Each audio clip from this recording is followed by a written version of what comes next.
Okay, we're talking about section 7.1, exploring quadratic relations. So a quadratic relation shows the movement of an object. So it's an equation that has the highest power as a square. So this represents what a quadratic function would look like. If we wanted to put real numbers in there,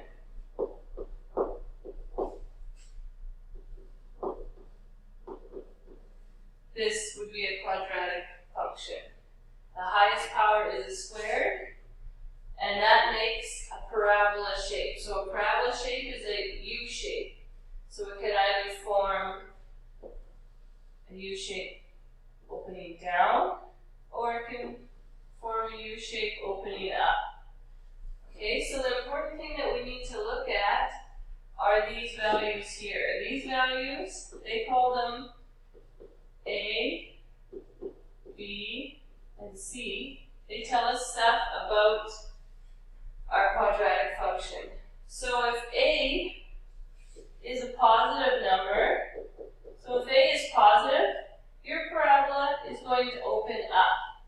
And I remember that by thinking if I'm positive, if I'm a positive person, I'm smiling. So I make an up-shaped parabola.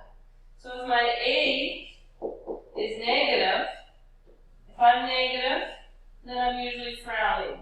I'm down, and so my parabola opens down in a frown if I'm negative. The B, down.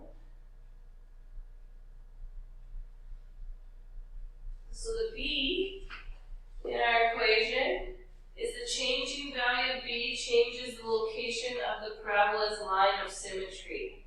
So this here is called a line of symmetry, and it's called a line of symmetry because it's basically the mirror for the parabola. It splits your parabola into two equal pieces.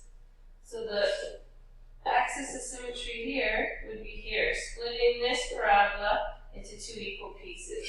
What our B value in our equation, so this one, as our B changes, our location of our axis of symmetry changes. So it could be changing from left to right of the axis.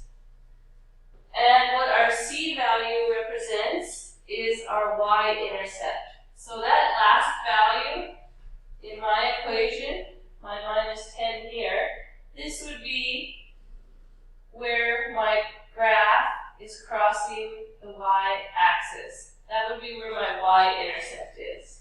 So if you look at these graphs here, this